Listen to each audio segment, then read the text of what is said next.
routes. Alors, il y a des classes de partout là, qui arrivent, de Nice, etc. C'est vraiment chouette. Donc moi, je m'appelle Lise Martin, je suis la rédactrice en chef du Monde des ados, que vous connaissez peut-être, que vous avez peut-être déjà lu, vu au CDI, à la bibliothèque. Je vous présente rapidement qui on est. Donc, le Monde des ados, c'est un titre jeunesse qui s'adresse, comme son nom l'indique, aux adolescents entre 10 et 15 ans environ. Et en fait, on a une équipe qui produit du contenu journalistique sur différents supports. Donc, je les passe en revue rapidement. On a un hebdomadaire, donc ça veut dire un journal qui sort toutes les semaines, tous les mercredis. On a également un site internet qu'on vient de refaire avec de la vidéo, des quiz, qui est donc lemondesados.fr. Sur lequel c'est la même équipe qui travaille et qui fait du contenu d'actualité, mais un peu différemment au quotidien. Et puis, on fait du journalisme aussi sur les réseaux sociaux. On est présent sur WhatsApp, où on a une chaîne d'actualité, où tous les jours, on partage une petite info, en plus du site et du journal. Et on publie des vidéos aussi sur TikTok et sur Instagram. Donc voilà, c'est la même équipe qui fait tout ça. Et c'est du journalisme sur tous ces supports, mais qu'on fabrique de façon un petit peu différente selon l'endroit où on est. Voilà. Si vous avez des questions, n'hésitez pas. Sinon, on peut continuer sur les Ah, formats. pardon, je vais y arriver. Excuse-moi. Voilà. Alors, je voulais vous parler des différents formats journalistiques. Donc, quand on décide de faire un sujet, un article, on se pose toujours la question de sous quelle forme est-ce qu'il va être le plus intéressant pour nos lecteurs. Donc, peut-être que vous avez déjà vu en classe quels sont les différents formats. Je vous les passe en revue sans entrer vraiment dans le détail. Il y a le reportage. Donc, le reportage, c'est quand un journaliste a la possibilité de se rendre sur le terrain. Et donc, il va observer ce qui se passe sur le terrain où il est. Il va parler à des gens et il va transformer tout ça en article. Là, je vous ai mis l'exemple d'un reportage qui a été fait par un rédacteur et un photographe en Syrie. Donc, ils se sont rendus dans un quartier de la banlieue de Damas, la capitale syrienne, pour rencontrer des adolescents de votre âge et raconter ensuite ce que c'est que leur vie dans un pays qui a été fort abîmé par les conflits. Donc, vous le voyez peut-être sur les photos, ils vivent dans un quartier en ruine.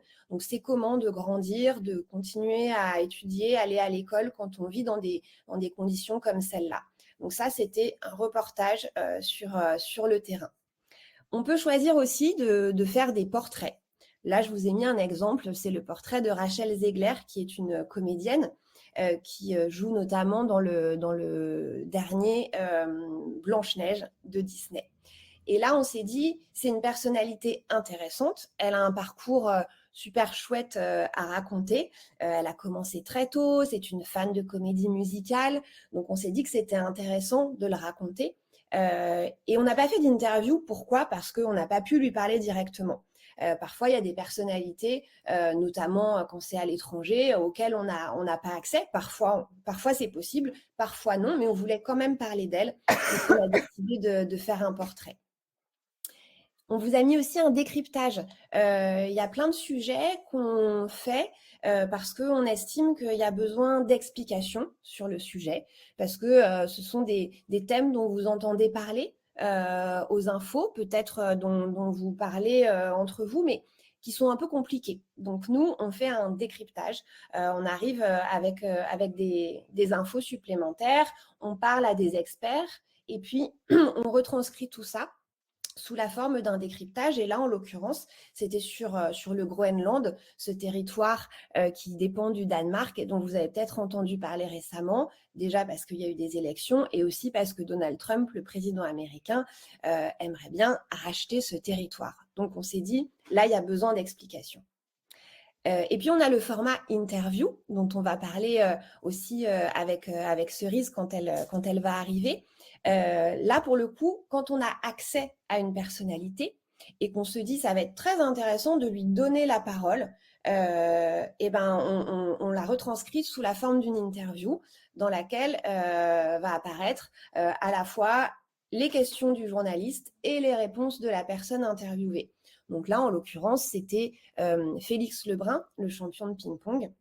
On s'est dit que c'était intéressant, 6 mois après les Jeux Olympiques, de lui donner la parole pour essayer de comprendre ce que c'est quand on est si jeune, de vivre avec cette pression-là. On avait des questions à lui poser aussi sur son rapport à son grand frère, qui est aussi un très grand champion et contre lequel il joue parfois. Donc voilà, ça c'est le format de l'interview qui n'est pas toujours possible parce qu'il faut qu'on ait accès évidemment à cette personne-là. Et puis, il y a tout un tas d'autres formats journalistiques. Je ne vais pas rentrer dans les détails, mais des articles plus courts qui sont des brèves, des chroniques qui peuvent nous permettre, par exemple, si on a vu une série qui vient de sortir ou lu le nouveau manga, le nouveau livre, de donner notre point de vue et puis de vous donner peut-être envie d'aller le lire ou le voir. Voilà, je vois qu'il y a des questions. Moi, j'ai des nouvelles de Cerise en parallèle, qui a des petits problèmes de connexion. Elle dit que son lien ne marche pas, qu'elle essaye avec un VPN. Bon, c'est pas évident. Elle est désolée, mais c'est un peu compliqué. Mais on va peut-être continuer à avancer un petit peu sans elle. Et puis peut-être je peux répondre à certaines questions. Oui, alors il y a une première question sur quand tu as parlé de TikTok, comment on fait pour résumer une info sur ce format-là en quelques secondes? Ouais, c'est effectivement pas évident. C'est parfois la même problématique quand on est dans le journal où on a un nombre de pages limité. Donc parfois, il y a des articles qu'on fait sous forme de brèves, donc c'est très très court. Pareil, il faut beaucoup résumer. Alors on essaye d'aller à l'essentiel. Et ce qu'on fait, c'est qu'il y a un terme journalistique qui s'appelle l'angle journalistique. Donc on va angler notre article. Qu'est-ce que ça veut dire? C'est qu'on va choisir un peu une porte d'entrée dans le sujet pour raconter quelque chose d'assez précis. Parce que les sujets, ils sont tous très, très vastes. On pourrait faire 4 pages sur le Groenland, peut-être même 12, et encore, on n'aurait pas tout raconté. Mais on va essayer de choisir donc un angle précis pour pas entrer dans les détails, pas faire un dossier énorme. On se dit, quelle est la question la plus importante sur ce sujet-là? Et on y répond en 1 minute, en essayant d'être très concis et très dense, de mettre beaucoup d'infos. Voilà. Mais c'est pas évident. Et effectivement, bien sûr, dans une vidéo d'1 minute ou 1 minute 30, on n'a pas fait le tour de la question, ça c'est sûr. Ce qu'on essaye de faire, c'est de vous faire passer les grandes idées. Et puis voilà, si c'est un sujet qui vous intéresse, qui vous passionne, vous pouvez aller creuser aussi d'autres façons. Nous, c'est un peu une porte d'entrée vers ce sujet-là qu'on vous propose. Lise, je t'interromps 2 secondes. J'ai envoyé un mail juste à Cerise avec un numéro de téléphone, parce qu'elle peut aussi se connecter par téléphone si elle veut. D'accord, Ça sera je, peut-être je un peu lui plus dis. simple. D'accord, Elle a le numéro, un code. d'accord. Elle pourra peut-être. Ensuite, il y a une classe qui disait que l'écran partagé clignote. Est-ce que c'est la seule classe qui est dans ce cas-là, ou est-ce que vous avez aussi ce problème chez vous? Juste pour voir, parce que sinon, vous avez pas de problème technique. Sinon, vous avez une icône normalement en bas à droite de la plateforme. Essayez de cliquer c'est pour réduire ou remettre la fenêtre de présentation. Est-ce que voilà, ça fonctionne? Sinon, peut-être tenter effectivement de vous reconnecter. Autre question en attendant Cerise. Où est-ce que je l'ai vu cette question? Le métier. Alors, comment faites-vous pour contacter les gens pour les interviews? Comment Comment Ouais. faites-vous pour les contacter? Très bonne question. Alors, il y a plusieurs biais. Ça dépend de la personne qu'on souhaite avoir. Par exemple, si on souhaite parler à un expert, on va pouvoir passer par des centres de recherche, comme le CNRS, par exemple, qui va pouvoir ensuite nous orienter vers le bon chercheur, vers la bonne personne. Et puis, quand il s'agit d'une personnalité comme, par exemple, un sportif, un acteur ou une actrice, un chanteur, une chanteuse, un youtubeur, une youtubeuse, eh bien, on a des intermédiaires. Donc, on est rarement en contact direct avec la personne d'emblée. Par exemple, moi, j'ai pas le 06 d'Inoxtag, voilà. En revanche, je connais l'attaché de presse et l'agent qui travaille avec lui. Donc, ma première démarche, ça va être de prendre contact avec ces personnes-là en disant « j'aimerais beaucoup lui parler, j'aimerais beaucoup qu'il parle aux lecteurs et aux lectrices du monde des ados, est-ce qu'on peut organiser ça ?» Et puis après, on discute et ça se fait ou ça ne se fait pas. Il y a plein de moments où en fait, ils n'ont pas le temps de nous parler, donc ça ne va pas marcher. On lance plein de demandes d'interview et toutes ne fonctionnent pas. Donc on en lance plein et puis à la fin, on finit par réussir à parler à telle ou telle personne. Pareil pour Félix Lebrun, ça a pris un petit peu de temps à se mettre en place parce que généralement, on essaye de parler à des personnes qui sont un petit peu connues et qui donc ont des emplois du temps bien chargés et qui ne peuvent pas répondre positivement à toutes les demandes d'interview. Donc on passe par ce biais-là. Et assez souvent, nos interlocuteurs sont plutôt contents à l'idée de pouvoir s'adresser aux enfants, aux adolescents, parce que voilà, ils savent que, enfin, ils ont envie de parler aux plus jeunes. Ils savent aussi que ce ne sera pas forcément les mêmes questions qui seront posées que dans un média adulte. Donc ça nous aide un petit peu.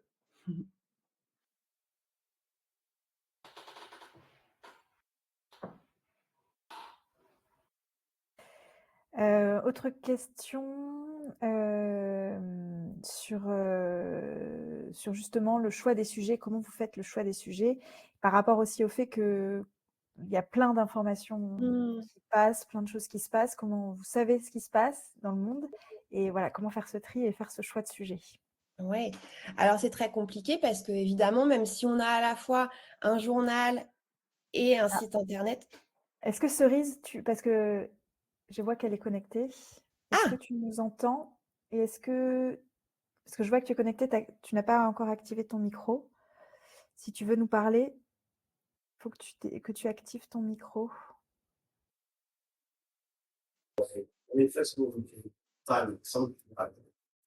M'entendez? Oui, on t'entend un petit peu, ça saute un peu, il y a un peu de bruit dans ton... Il y a quelqu'un qui parle derrière toi, je pense. Oh. Ouais, c'est un peu pénible. Attends.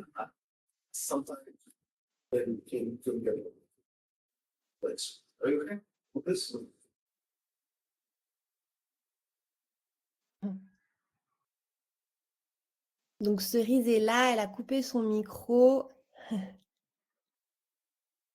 Ah, la voici. Bonjour Cerise. Bonjour, je suis désolée, ça marche pas. Du coup, je me suis connectée en urgence. J'espère qu'il n'y a pas trop de bruit de fond derrière. Là, ça va, c'est très bien. On t'entend bien. Ok. J'ai Super. Je suis expliqué, désolée. Cerise, j'ai expliqué aux classes là qui nous suivent que tu es donc photo-reporter à l'étranger et que tu es justement en ce moment même en voyage entre l'Ukraine et la Turquie.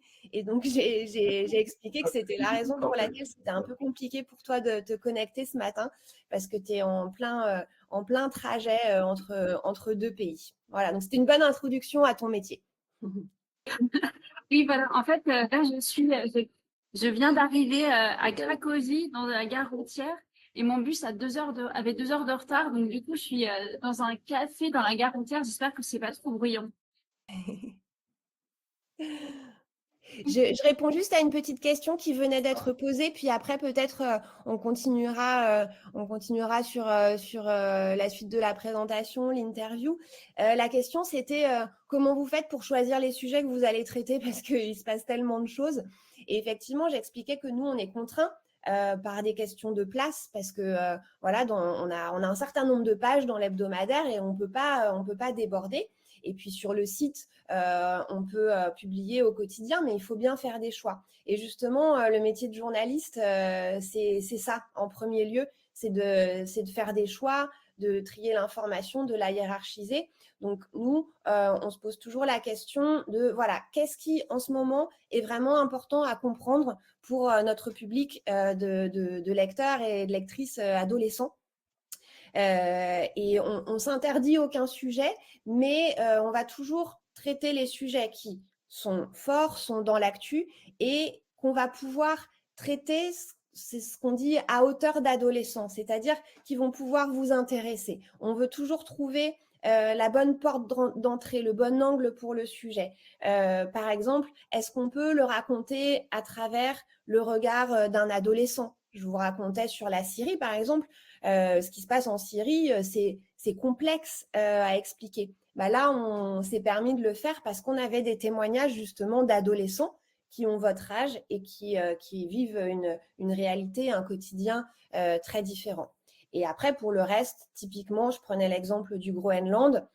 En ce moment, on en parle beaucoup, c'est compliqué, il y a un besoin d'explication. Donc nous, on se dit qu'on a quelque chose à ajouter là, on a un rôle de pouvoir vous expliquer ce sujet-là. Voilà. Est-ce que tu veux qu'on passe à la slide suivante du coup? Oui, on peut. Je vois qu'il y a plein de questions. J'espère qu'on pourra les traiter aussi, mais peut-être on va poursuivre sur justement sur l'interview sur ce thème-là. Parce que c'est ce qu'on avait promis de faire ce matin. Et on a une petite vidéo qu'on peut peut-être essayer de vous partager, qui a été faite par Théo, qui est journaliste en alternance au Monde des ados. Et plutôt que de vous parler pendant longtemps de voilà, ce que c'est qu'une interview, comment on la prépare, je vais lui laisser la parole. Vous allez voir, ça dure pas longtemps, ça dure 1 minute. Bref, j'ai fait une interview. Ce matin, j'arrive à la rédac. On me regarde et on me dit « Ah Théo, faut que tu fasses une interview aujourd'hui. » Du coup, je me retrouve à mon bureau. Déjà, il faut trouver la bonne personne. Ensuite, il faut préparer les questions, lire des articles, regarder des vidéos, fouiller sur Internet, se renseigner. En gros, il faut préparer des questions ouvertes, du type pourquoi, comment. Parce que si tu demandes est-ce que c'était bien votre dernier tournage? Oui. Je prépare mon matériel, carnet, stylo, téléphone, micro et surtout, j'arrive à l'heure. Avant de partir, je discute avec Charline. Elle est chef de rubrique culture au Monde des ados. Elle sait faire des interviews. Elle en a fait plein. Je lui ai demandé son conseil ultime. Le plus important, même si tu es stressé, c'est de bien écouter les réponses de la personne qui t'interviewe, de ne pas hésiter à rebondir dessus et essaie pas de lui faire dire une petite phrase. L'important, c'est d'être là pour l'écouter parler de sa passion. Ok, j'ai compris. Une bonne interview, c'est poser les bonnes questions et surtout écouter. Je pars de la rédaction, je fais mon interview et je reviens à la rédaction. Et là, on m'a dit... Eh bien maintenant, il ne te reste plus qu'à l'écrire. Bref, j'ai fait une interview.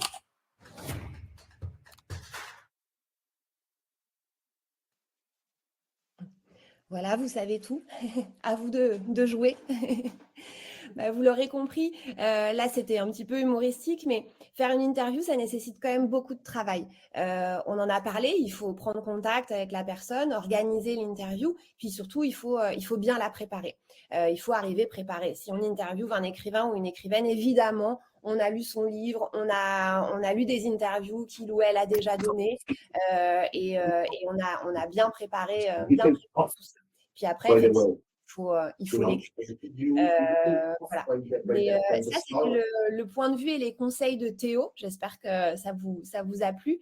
Je trouverais ça intéressant d'avoir aussi le point de vue de Cerise, parce que donc Cerise sur le terrain, elle fait aussi beaucoup d'interviews. Et là, on a mis quelques photos sur cette diapo qui montrent des personnes qu'elle a pu interviewer en Ukraine. Et elle va vous raconter, il y a aussi en haut sur la photo le monsieur en vert, c'est quelqu'un qui l'aide beaucoup sur le terrain, parce que quand on fait des interviews à l'étranger, c'est pas dans sa langue, c'est pas facile à mettre en place, et donc on a besoin d'un peu d'aide. Donc peut-être que tu peux raconter ça, Cerise, parce que c'est particulier.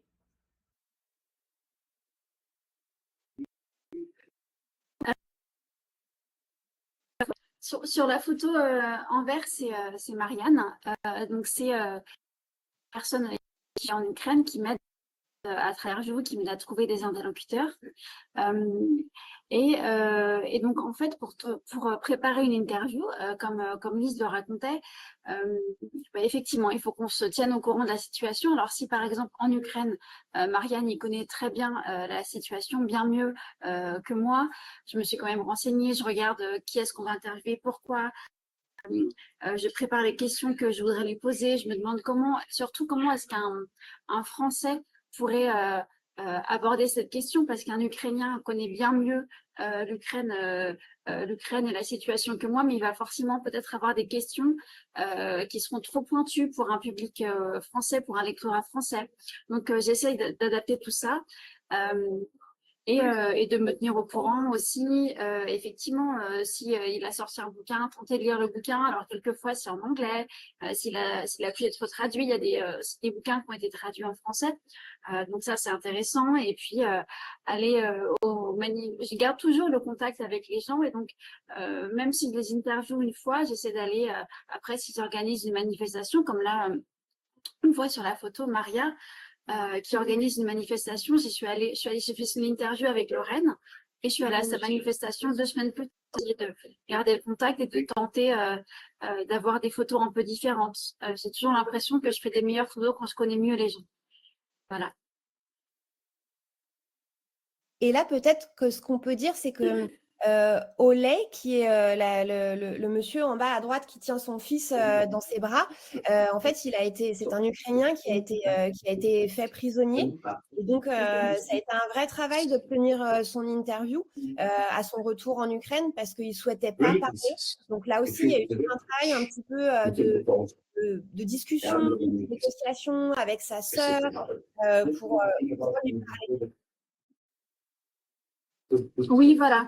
En fait, Maria, donc la femme qui est en photo, c'est sa sœur. Quand on arrive en Lorraine, on a rencontré sa sœur parce que Olé était en et en plus, c'était une histoire un peu dramatique, car la femme de Olé, donc, qui était en prison, a déclaré un cancer quand lui était en prison. Et donc, Maria a dû s'occuper de ses enfants à elle et des enfants de son frère. On l'a rencontrée, elle donnait beaucoup d'interviews à ce moment-là pour tenter de faire parler de la cause de son frère. Et il se trouve que 6 mois plus tard, son frère, Olé, a pu faire partie d'un échange de prisonniers avec la Russie. Donc, il est revenu en Ukraine. Alors, après 20 mois après 2 ans et demi, de conditions de détention horribles. Et donc là, je me suis dit, j'ai demandé à Marianne, est-ce que tu crois qu'on peut avoir l'interview de Olé? Il m'a dit, ouais, écoute, je vais voir. Donc, il a écrit à Maria. Maria répondait pas au début parce que elle devait être très, très sollicitée. Donc, je lui ai dit que c'était urgent. Heureusement, je suis désolée, je suis derrière. Je lui ai dit qu'on n'était pas pressé par le temps. Et donc, il a dû insister auprès de Maria plusieurs fois. Et en fait, la seule raison pour laquelle elle a insisté, parce que Maria, elle était médiatique pour faire parler de la cause de son frère, mais son frère n'est pas du tout médiatique, il n'a jamais parlé à la presse. C'est pas quelqu'un qui a envie de s'exprimer et c'est difficile de faire parler quelqu'un qui sort de conditions de détention absolument horribles. Il n'a pas forcément envie de revenir sur la situation. Donc, en fait, Marianne a dû l'amener, a dû expliquer ce qu'on voulait faire. Et c'est que à ce moment-là qu'elle a accepté. On n'a eu qu'1 heure pour faire l'interview. Donc, avec la traduction, 1 heure, c'est un peu court. Mais on pouvait pas avoir plus parce que que Olé revienne sur des choses qu'il n'avait pas envie de raconter. Et tu parles de la traduction. Alors effectivement, quand on fait une interview dans un pays étranger, ou même quand on fait l'interview, c'est un peu différent, mais par exemple d'une actrice américaine, mettons, bon, bah voilà, c'est pas en français. Donc effectivement, il faut compter le temps de la traduction. Alors, peut-être que certains journalistes parlent des langues étrangères, donc nous, parfois, on fait des interviews en anglais, voilà, mais là, typiquement, en Ukraine, pour toi, c'est important justement de travailler avec un fixeur traducteur parce que tu parles pas cette langue-là et il faut quand même bien pouvoir se comprendre pour pouvoir rebondir sur le témoignage de la personne et poser ensuite la bonne question en face. D'où le rôle très important de Marianne, le personnage en vert qui est fixeur. Et c'est justement un sujet que tu as fait pour le monde des ados dans le numéro de la semaine dernière où on explique ce que c'est que ce métier-là, qui est un métier du journalisme, mais qui est pas très connu et pas très reconnu non plus d'ailleurs parce que leur rôle est très très important. Parfois ils prennent des risques aussi quand c'est sur un pays en guerre comme l'Ukraine. Donc voilà, on avait envie de montrer ça aussi. Est-ce que vous avez des questions sur peut-être sur l'interview ou Cerise, tu voulais ajouter quelque chose?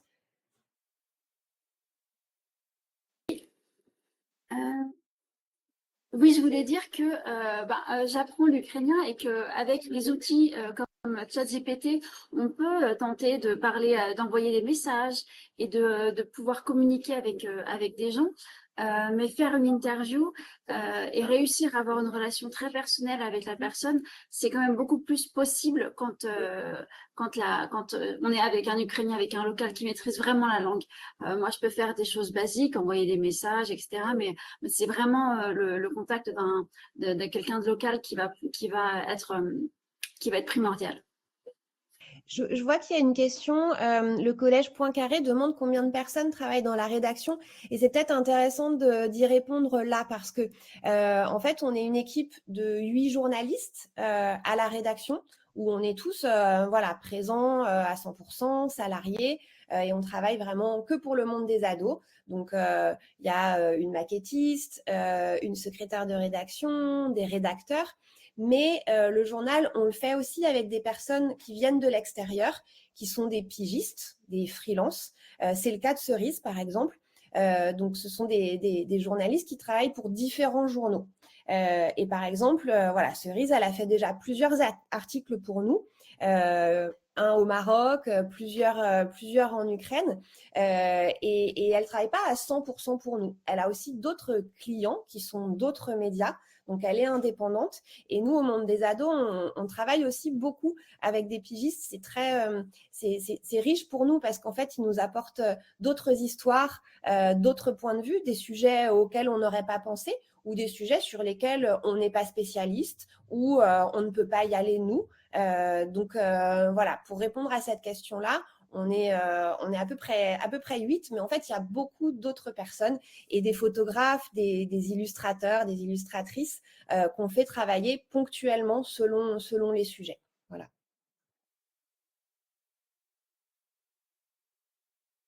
Ah, Charlotte, moi, je ne t'entends pas. On te voit parler, mais on ne t'entend pas. Non. Ouais, voilà, mon microphone ne marche pas toujours. Je vois qu'il y a beaucoup de questions. Comment on fait les questions au fur et à mesure? Alors, en fait, soit on prend les questions au fur et à mesure, soit on se garde un petit temps peut-être d'échange pour la fin. On peut peut-être faire ça et passer à la diapo suivante. Et ça va être toi, Cerise, on a préparé cette petite mise en page voilà, pour montrer notamment un des articles que tu as fait pour le monde des ados. Donc au collège malgré la guerre avec le portrait d'une jeune fille qui s'appelle Sophia et puis dont tu vas nous parler et puis on a mis aussi une photo de je ne sais pas si on appelle ça une carte de presse en Ukraine ou un laissez-passer, mais en tout cas, tous les journalistes ont une carte de presse en France avec écrit bleu, blanc, rouge. Mais parfois, quand on est sur le terrain, dans certains pays, il faut d'autres documents. Et en l'occurrence, là, c'est une carte de presse spéciale pour l'Ukraine pour aller sur le terrain et même dans des zones proches du front. Donc peut-être si tu veux nous raconter oui. Met en place les sujets, notamment par exemple celui sur Sophia que tu avais fait pour nous il y a quelques mois. Oui, voilà. En fait, j'avais entendu depuis que j'étais arrivée en Ukraine qu'il y avait qui est proche de la ligne de front et dont les habitants ne veulent pas forcément quitter, dont les habitants pour que les enfants puissent avoir une scolarité qui ne soit pas trop modifiée. Et il a aménagé des écoles, des salles de classe dans les stations de métro. Et donc, c'est là qu'on a rencontré Sophia. Alors, cette fois-ci, je n'étais pas avec Marianne, j'étais avec quelqu'un qui s'appelle Yevgen. C'est comme Eugène. Et avec Yevgen, on s'est rendu dans cette école. Donc, c'était pas non plus facile parce qu'il fallait demander plein d'autorisations parce qu'on travaille avec des mineurs. Et donc, on s'y est rendu. Et c'est là qu'on a rencontré Sophia. Un peu par hasard, en fait, on posait un peu des questions aux gens. Là, ce jour-là, c'était le jour d'une grande dictée nationale que tous les élèves devaient faire à l'école, donc était récitée en direct à la télé par un poète ukrainien. Et donc, on a rencontré Sophia à ce moment-là, qui parlait en plus un peu anglais, ce qui était impressionnant pour une ado qui avait 14 ans. Et donc, elle a accepté. Et une histoire, donc on a d'abord pris des photos, après on a été prendre un café avec elle, juste à côté de l'école. Et d'ailleurs, la couverture, c'est drôle, mais quand il s'est mis à pleuvoir, quand on est sorti de l'école, il s'est mis à pleuvoir un déluge de pluie. Et donc, c'est pour ça qu'elle a une capuche, parce que c'était sur le chemin pour se rendre au café. Et là, Sophia, donc, elle nous a raconté son histoire. Et donc, elle n'est pas seulement de cette ville, mais en fait, elle est originaire d'une ville des territoires occupés. C'est-à-dire que la Russie a envahi certaines villes, dont la ville de Sofia. Et Sofia est restée dans cette ville pendant 1 an et demi. Et elle était dans cette ville, mais donc la Russie forcément voulait faire apprendre le russe aux élèves, mais elle se rendait plus tard le soir pour capter le signal Wi-Fi et capter aussi ses cours en ukrainien pour garder le suivi de sa scolarité en ukrainien. Et après, avec sa mère, elles ont décidé de quitter la ville. Donc, elles ont fait un énorme périple depuis leur ville de Nova Kharkova de la Pologne pour ensuite revenir en Ukraine. Parce qu'il n'y a pas de frontière qui est ouverte pour repasser en Ukraine. Et donc, j'étais très touchée de rencontrer Sophia parce qu'elle avait une histoire très, très forte. Et d'ailleurs, on est souvent en contact. Elle a reçu le Monde des ados. Elle est trop contente. Et sa classe aussi en a reçu un exemplaire. Et depuis, on s'écrit régulièrement. Et elle a aussi témoigné il n'y a pas longtemps sur les déclarations de Zelensky. C'est une personne que j'aime beaucoup, qui est très forte. Et j'étais très touchée de pouvoir reprendre son témoignage. Et concernant la carte de presse, en fait, effectivement, en France, comme le disait Lise, on a une carte de presse, mais il faut aussi en avoir une en Ukraine. Et c'est plus pour protéger que nous permet d'avoir des autorisations également.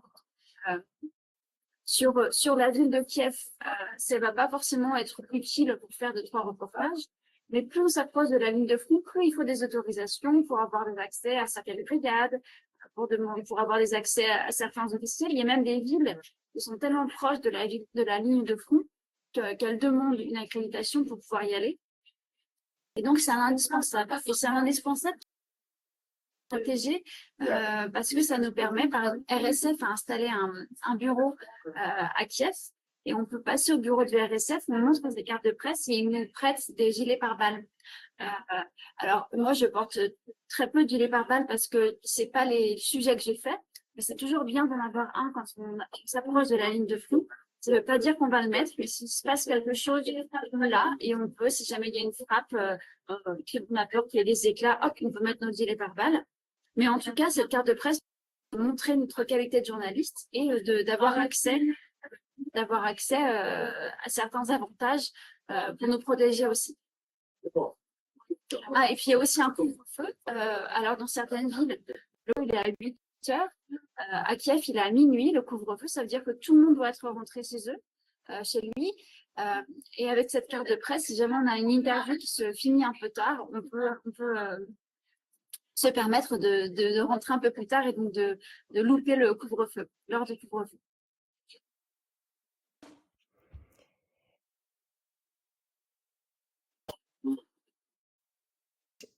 Charlotte, moi je sais pas, je t'entends toujours pas.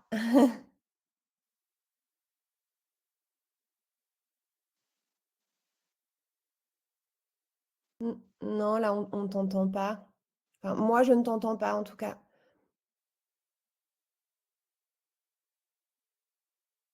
Mince. Bon, je, en attendant qu'on puisse t'entendre, il y a une petite question, Cerise, sur le fait que, enfin voilà, qui demande est-ce que ton métier est dangereux? Tu en as un petit peu parlé, mais je pense que c'est effectivement une question qu'on peut se poser. Alors effectivement, c'est un métier dangereux, toute proportion gardée. Disons qu'on calcule les risques. Pour ça, Yann aussi est très utile, c'est parce que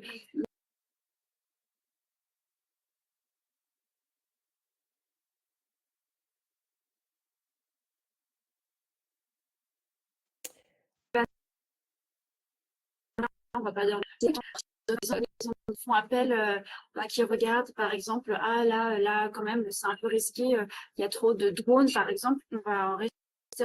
Donc c'est dangereux, mais les risques sont toujours calculés.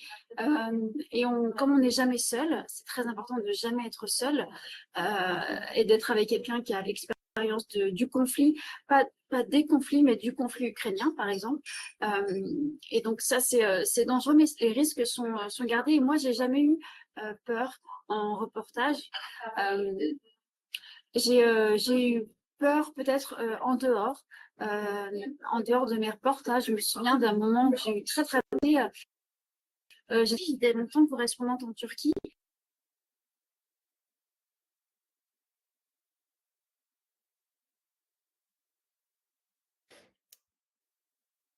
Alors, j'ai l'impression qu'on a des petits problèmes et de son et de réseau. Moi, j'entends plus Cerise. Désolée, on a des petits problèmes techniques. J'espère que vous arrivez à suivre. Est-ce que tu m'entends, Lise? Oui, oui, j'entends.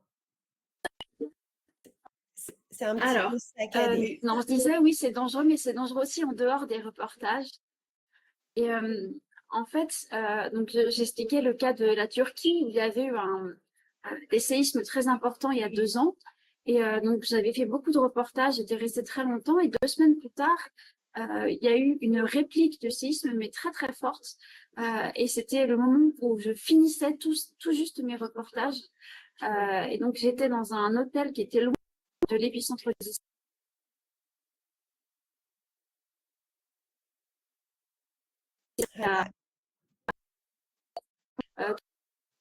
Moi, Commercial à l'entrée. j'étais un petit peu perdue avec le son. Ouais. Le centre commercial a été longtemps. C'est un peu saccadé, c'est bizarre. Peut-être, alors, je ne sais pas si tu as la possibilité de peut-être te décaler d'endroit pour essayer de voir si ça marche mieux. Et puis pendant ce temps, je peux peut-être prendre des questions un petit peu plus larges qui ont été posées depuis tout à l'heure. Ok.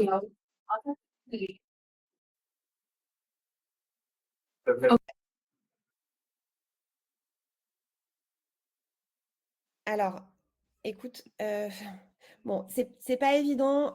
Moi, Charlotte, je t'entends pas. Je t'entends pas. Bon, je vais prendre des petites questions qui sont dans le chat en attendant. Alors,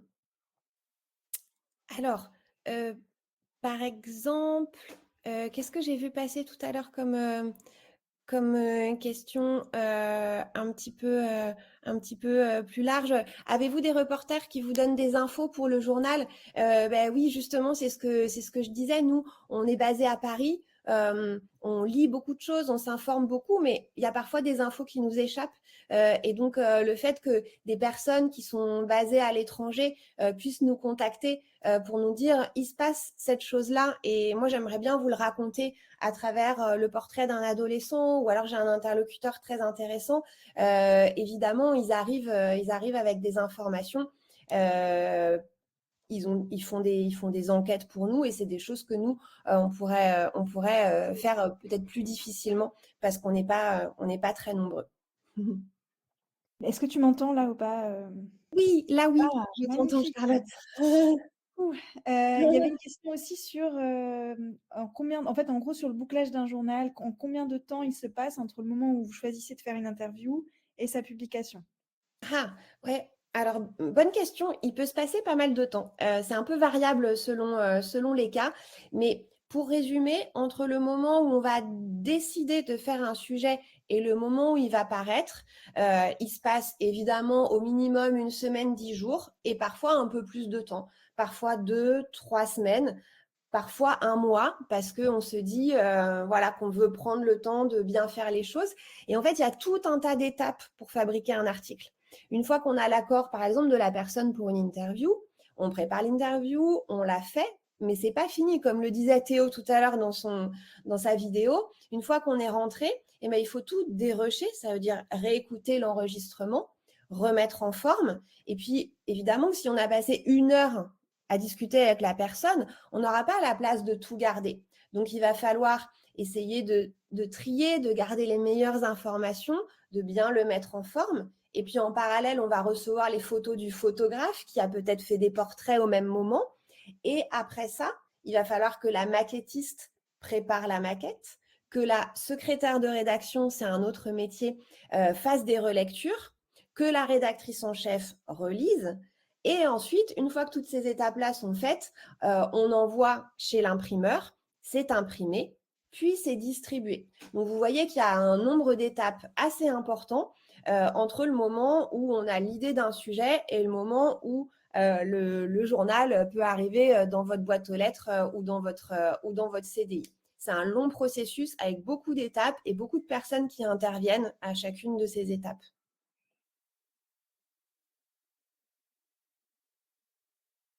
Ensuite, il y a une autre question sur comment décidez-vous de faire un dossier plutôt qu'un simple article sur un sujet en particulier? Alors là, il y a plusieurs critères, mais le premier critère, c'est on se dit quelle matière on a sur ce sujet-là. Est-ce qu'on a suffisamment pour faire un bel article long de 4 pages ou est-ce qu'on va essayer de faire plutôt plus court? Comme je le disais, il y a aussi le fait qu'on est limité par le nombre de pages au total. Donc, on pourrait décider de faire un dossier sur tous les sujets, mais en fait, on n'a pas la place. Donc, on hiérarchise, on choisit et nos critères, c'est qu'est-ce qui va le plus intéresser nos lecteurs et qu'est-ce que nous, on a le plus à apporter sur un sujet. Donc, typiquement, là, dans le dernier numéro, on a fait un reportage sur une famille qui pratique le 0 déchet. Je ne sais pas si vous voyez la couverture. Voilà. Bon, le 0 déchet, c'est un sujet qu'on aurait pu choisir de traiter de manière plus courte, évidemment. Mais là, on avait envie de faire ce sujet-là parce qu'on a trouvé une très chouette famille qui était très motivée à la fois par le 0 déchet et à l'idée de partager son quotidien. Donc, on s'est dit, voilà, là, on a quelque chose de vraiment sympa, concret et inspirant à partager avec nos lecteurs. Donc, on va faire 4 pages, on va donner plus de place à ce sujet. Voilà. Cerise, est-ce que ça marche un peu mieux?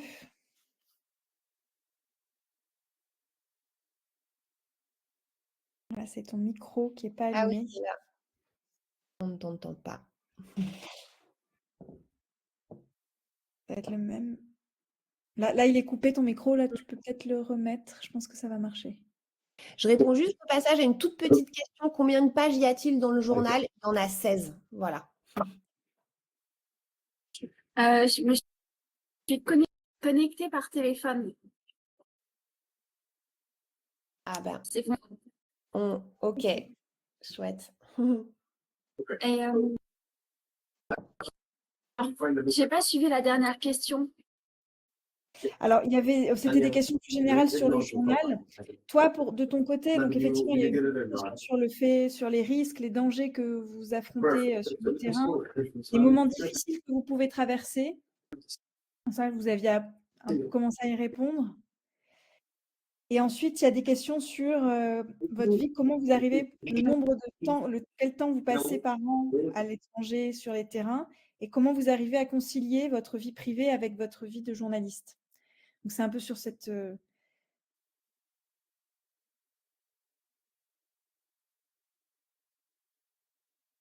En fait, moi, j'habite sur les terrains donc là, j'habite en Ukraine. Avant, j'étais en Turquie, donc j'habitais en Turquie. Et le Maroc, c'était un peu exceptionnel, mais j'étais avec une amie qui, elle, habitait en Turquie, au Maroc, pardon. Donc voilà, j'ai jamais subi de bombardement. Alors attendez, j'ai jamais subi de bombardement, mais par contre, ce qui est intéressant, c'est qu'on entend et donc on entend le dôme antiaérien qui va détruire les drones.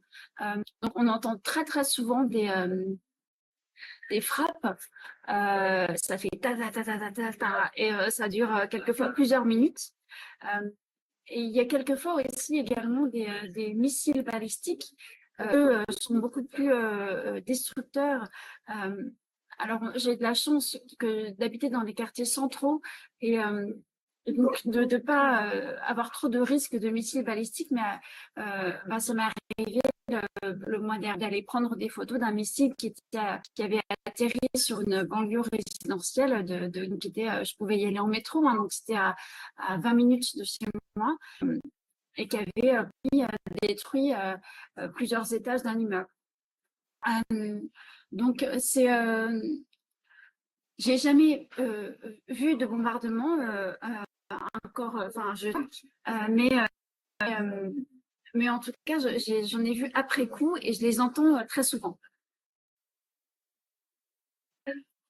Et donc, pour quel autre média travaillez-vous? Est-ce que vous faites des papiers pour d'autres? Donc moi je travaille pour plein de médias. En Turquie, j'étais correspondante, donc je travaillais pour Radio France, pour France 24. Là, en Ukraine, je suis davantage du magazine. Par exemple, j'ai travaillé pour la chronique d'Amnesty. J'ai fait un sujet pour Marie-Claire avec ma collègue Lorraine. Un sujet pour le magazine Têtu, par exemple. Et là, je travaille pour Télérama. Je leur fais un sujet sur la télé-réalité. Parce qu'il y a une chaîne en Ukraine qui continue à émettre et qui diffuse des émissions de télé-réalité. Et donc, on a toute la journée des émissions de divertissement avec des candidates et des candidats qui sont tous liés de près ou de loin à la guerre, mais qui participent à des émissions de télé-réalité. Donc, c'est très intéressant. Et dans combien de pays êtes-vous allé? Alors, donc moi, j'ai pas beaucoup voyagé parce que j'aime bien habiter dans les pays que je couvre. Donc, j'étais pendant plusieurs années en Turquie. Après, j'ai un peu voyagé en Europe et c'est là que j'ai fait un sujet au Maroc aussi. Et depuis, je suis en Ukraine. Et donc, il y avait une question sur est-ce que je pense aller au Liban? Pas forcément. Si j'ai une opportunité de travail, pourquoi pas, mais c'est pas un pays dans lequel je me sentirais légitime, que j'ai beaucoup couvert. Donc si j'y vais, peut-être que j'irai y rester un petit peu pour sentir que je peux faire du meilleur travail. Quelquefois, je trouve qu'on fait du meilleur travail quand on reste un peu dans les endroits plutôt que quand on fait seul et qu'on reste quelques jours et qu'on rentre à Paris.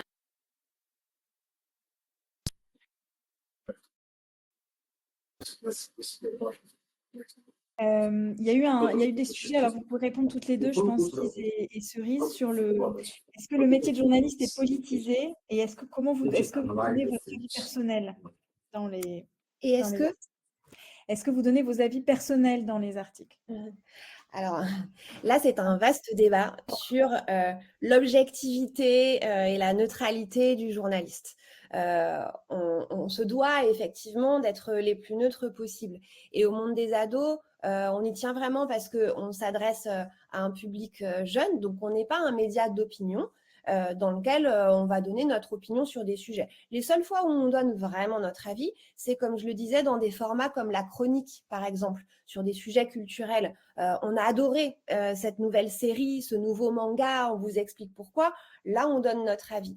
Dans le format éditorial, au début du journal, on peut se permettre aussi un petit peu de subjectivité, mais le reste du temps, on essaie d'être les plus neutres et les plus objectifs possibles, de ne pas donner notre avis dans les articles, puisque on n'est pas là pour ça, on n'est pas là pour vous dire ce que nous on pense et comment vous devriez penser, on est là pour vous apporter des éléments d'explication à travers des experts, des décryptages. Après, bien évidemment, nous sommes des êtres humains, nous avons des parcours, des histoires, des convictions, et on ne peut pas ça le mettre complètement de côté, on ne peut pas en faire complètement abstraction. Donc voilà, forcément qu'il y a un petit peu de subjectif qui arrive et que parfois on fait des choix entre deux sujets. On essaye de faire en sorte que ce soit complètement neutre, mais il y a quand même notre parcours, notre histoire personnelle qui fait qu'à un moment, on va choisir peut-être tel ou tel sujet. Mais en tout cas, clairement, on n'est pas un média d'opinion. Certains, parfois, le sont, le font dans certains formats et d'autres médias assument ça. Mais nous, on est vraiment dans la neutralité le plus possible, en tout cas. Si je peux me permettre de rajouter quelque chose, je pense aussi que si on s'efforce d'être neutre, il y a aussi une orientation qu'on peut se donner, en tout cas que moi je me donne en réfléchissant.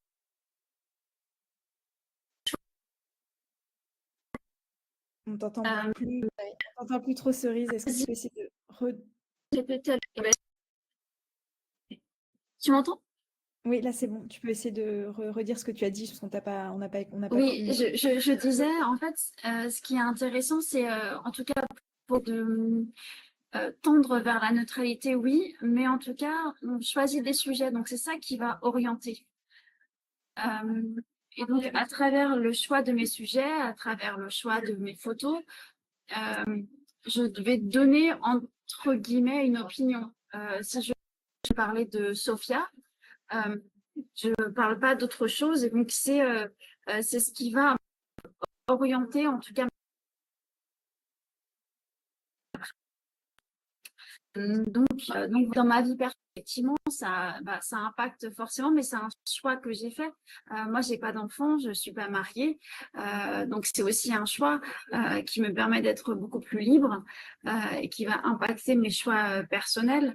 Je suis pas très souvent à Paris pour fêter les anniversaires ou les mariages de mes amis, mais c'est un choix que j'ai fait et je me suis des rencontres que je fais à l'étranger. J'aime beaucoup être en contact de nouvelles cultures que je connais pas, de nouvelles langues et je m'efforce par contre quand je suis à Paris de passer du temps, de pas les voir juste pour un café et de passer plusieurs jours avec telle ou telle personne. Quelquefois, je vais dormir chez une amie pour rester 3 jours entièrement que avec elle, par exemple. Il y a une question sur toi, ce que tu aimes faire en tant que reporter de guerre. Est-ce qu'il est plus intéressant, par exemple, de faire une interview ou un portrait ou d'autres types d'articles? Qu'est-ce que tu préfères comme format, en tout cas toi, sur lesquels travailler? J'ai pas forcément de format préféré. Moi, j'aime bien tout faire, mais c'est vrai que, par exemple, vous dites beaucoup reporter de guerre, mais moi, reporter de guerre, je parle plus de la vie quotidienne. que les gens peuvent vivre, comme Sophia par exemple qui va à l'école. Je parle pas trop des soldats et des tranchées. Moi, ce que j'aime bien, c'est me confronter à des gens qui vivent à côté. Et, euh, et donc peut-être que c'est ça les sujets que j'aime bien faire. Après, j'aime bien les interviews, j'aime bien aussi les reportages parce qu'on peut raconter des choses et ça, c'est un travail d'écriture aussi qui est intéressant. Donc voilà.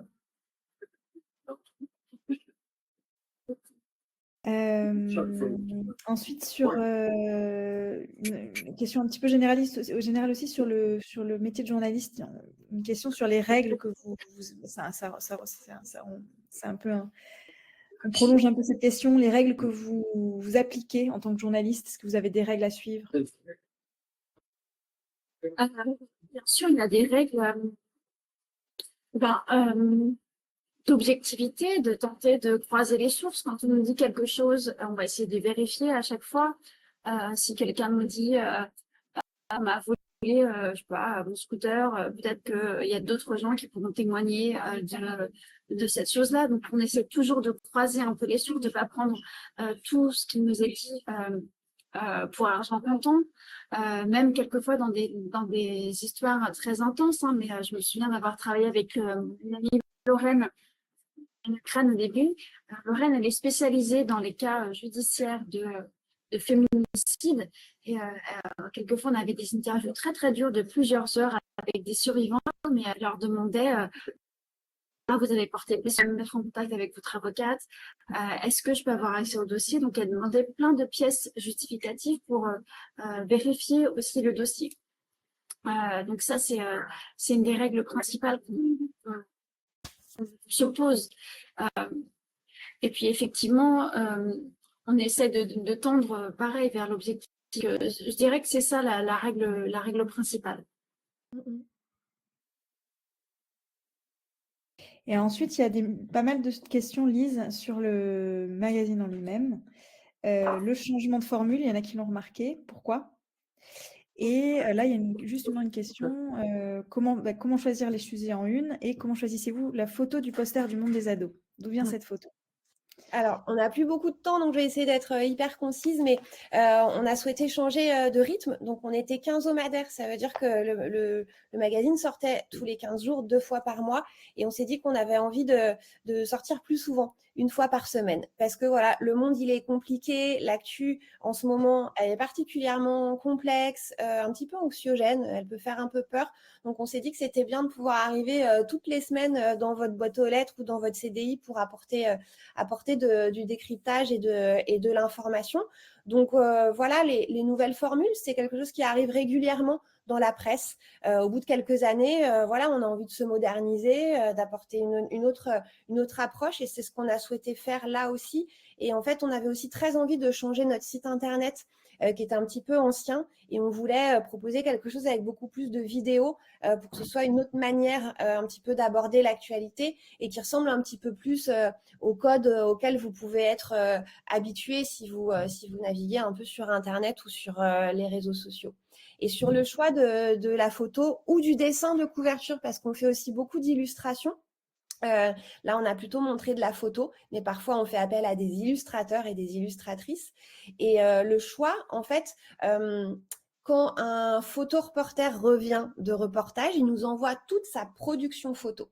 Et nous, en fait, on va choisir avec la maquettiste ce qui nous paraît être le mieux pour les pages intérieures, pour bien raconter le sujet, et ce qui va nous paraître être le plus fort pour arriver en couverture du magazine. C'est-à-dire qu'il faut que la photo elle soit forte, elle intrigue, elle attire, voilà. Il faut qu'elle soit en qualité suffisamment bonne aussi pour pouvoir être vraiment plein pot sur la couve. Il faut qu'elle raconte le sujet, qu'elle le raconte vraiment bien. Et je reprends l'exemple de la couverture que vous avez vu sur la première slide, qui est le sujet que Cerise a fait justement sur son fixeur. Et c'était pas évident elle est là en plus petit, de choisir cette photo, mais on a trouvé qu'elle était assez forte parce que on voit, c'est là sur fond bleu, on voit Marianne qui a son gilet pare-balles presse, son casque qui est dans une tranchée, donc on voit qu'il est sur le front avec des soldats. Et c'est aussi cette partie-là de son métier qu'on avait envie de raconter. Donc voilà, le choix du visuel de une, c'est hyper important parce que, évidemment, pour vous, c'est ce qui va vous donner envie ou pas d'ouvrir le journal cette semaine-là. Donc, c'est hyper important pour nous. Et Cerise, je ne sais pas si tu as répondu à cette question, mais il y en a eu pas mal sur le sujet. Là, elle repose un petit peu. Quand tu es sur un pays en guerre, est-ce que tu as peur? Est-ce que tu as déjà eu peur? Est-ce que tu as peur?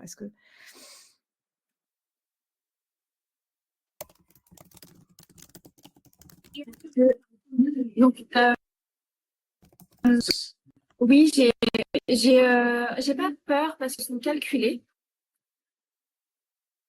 Quand je suis avec Marianne ou avec un autre fixeur, ils vont nous trouver des endroits dormir, que ce soit parfois des hôtels ou parfois des endroits souterrains. C'est toujours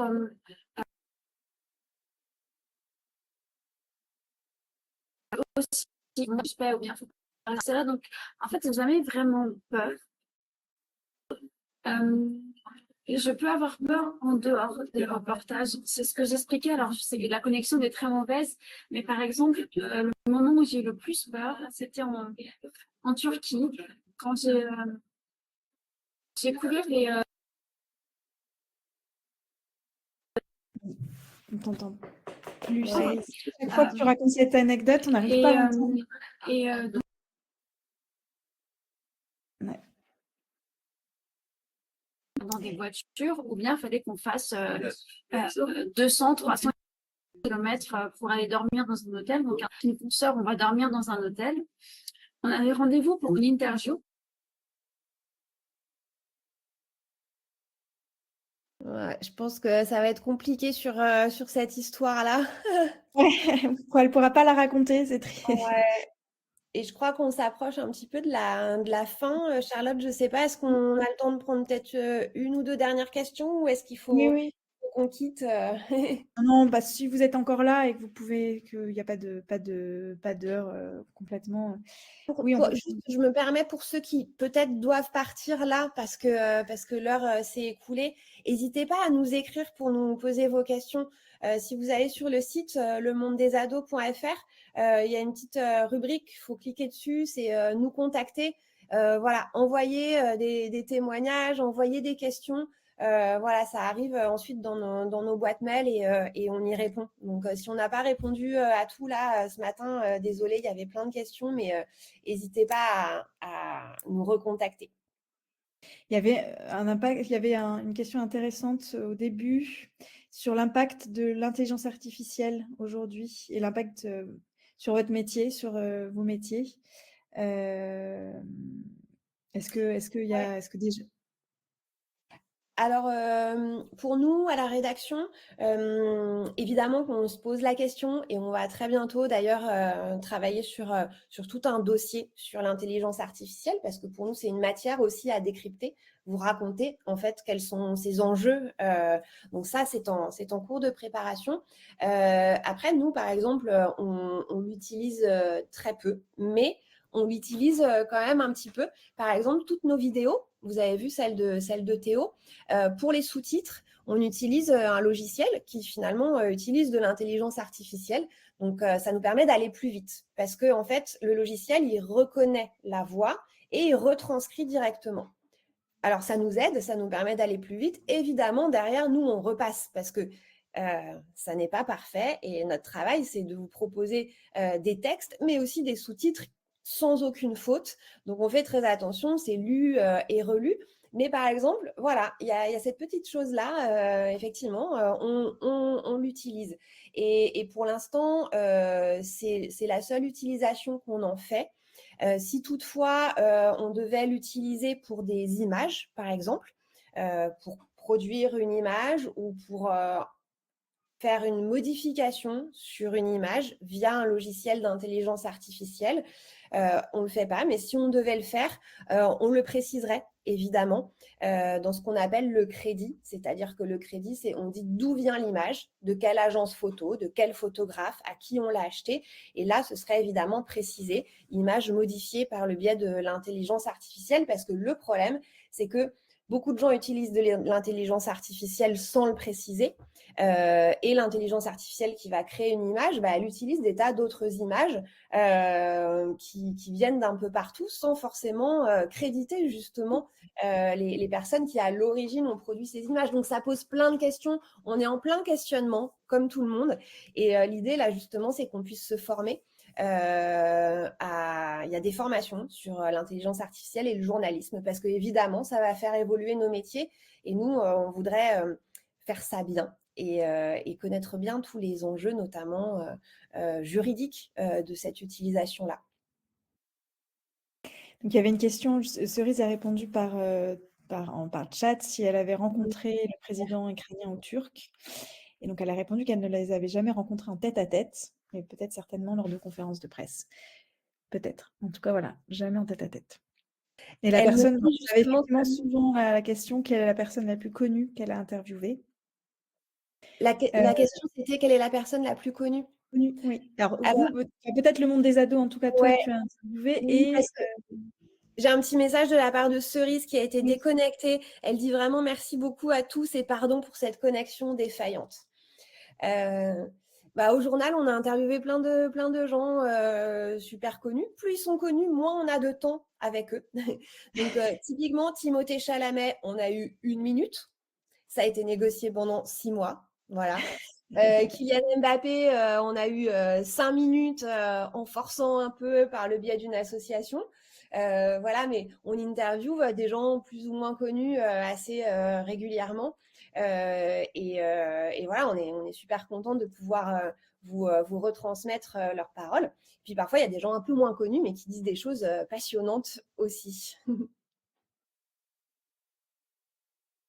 Voilà. Et alors, oui, il y a 2 questions, peut-être la dernière, et après on finit. Il y a eu 3 questions là-dessus, sur les salaires d'un journaliste. Comment ça fonctionne? Ouais.